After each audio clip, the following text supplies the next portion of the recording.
Hello, fellow YouTubers. This is IMAX Nation 1980 here, and these are some records I've got in the recent months. I haven't been collecting records much these days because I already have so many, and they're taking up this one room in our house, so I have to scale it back a bit. And now I'm just going after records that I really want, as opposed to just getting everything in sight like I used to do.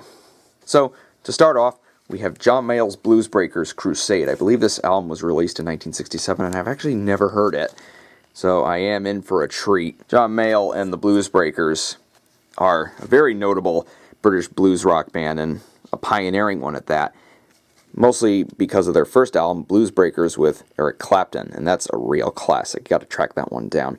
Hopefully I can find an LP copy of that, preferably in mono, because some of the songs on that album sound amazing in mono. But this album was released in 1967. I believe it was his third album. And again, I haven't heard it. Some fan I am. And here's the label itself. This is a typical mid to late 60s London. And of course, the Rolling Stones American records were distributed on London. Next up, we have Harry Nilsson's third album, simply titled Harry. And this is a pretty solid album, I must say. It's not as out there and experimental as Pandemonium Shadow Show, or as polished as Aerial Ballet, but it is very good. There's a lot of vaudevillian stuff on here that's just really charming and just infectious. I'm kind of a recent convert to Harry Nilsson. I mean, why I didn't get into this guy years and years ago is beyond me. His stuff is really good.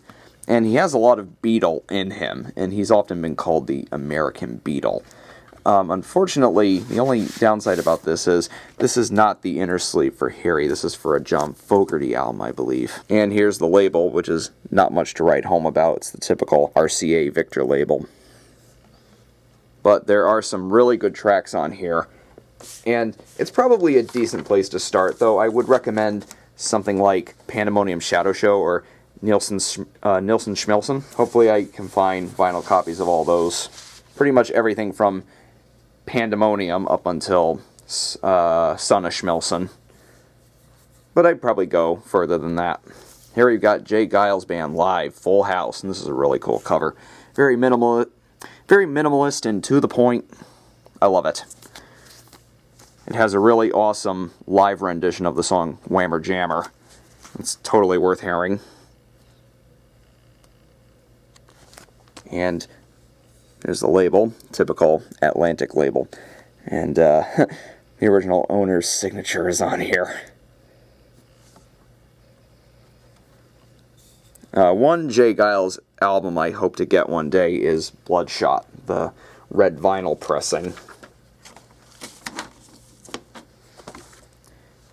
Here we've got the Beach Boys, Spirit of America. This is a compilation album that was released in 1975, a follow-up to the huge success that was Endless Summer.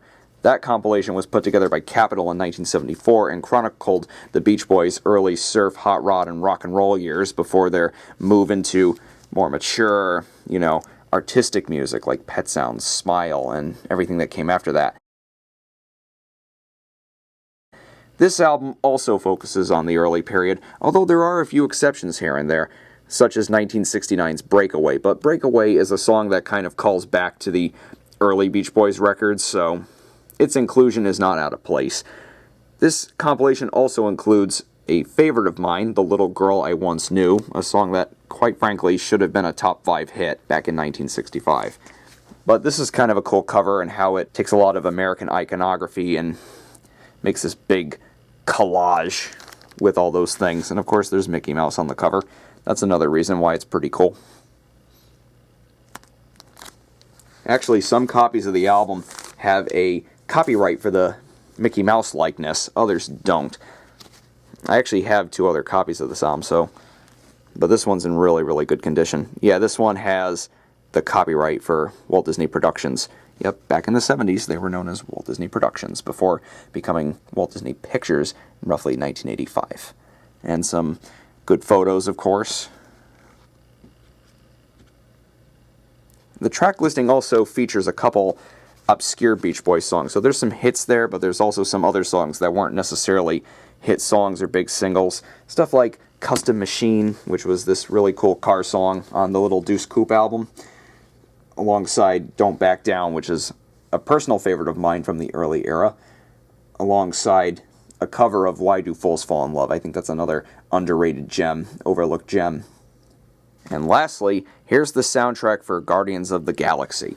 This is my favorite Marvel movie to date, favorite Marvel Cinematic Universe movie, and the soundtrack was one of the best things about it. And the soundtrack wasn't there just to be there. It actually had a lot to do with the story and who Peter Quill was and what his character was like. And the cool thing about this 2 LP set is that it also has the score from the film by Brian Tyler. It had a pretty solid score. Not my favorite Marvel score, but a good one nonetheless. And it's got some concept art here in the gatefold, which is very, very nice, alongside the track listing and credits and such. And here's an idea of what the labels look like. Awesome Mix Volume 1. I can only imagine what Awesome Mix Volume 2 is going to have on it. I just love that the sequel is titled Guardians of the Galaxy Volume 2. That's just such a fitting title for the sequel. And I like that the score has a different color label. Very good stuff. So that was my record update. Thanks for watching. This is IMAX Nation 1980, signing off.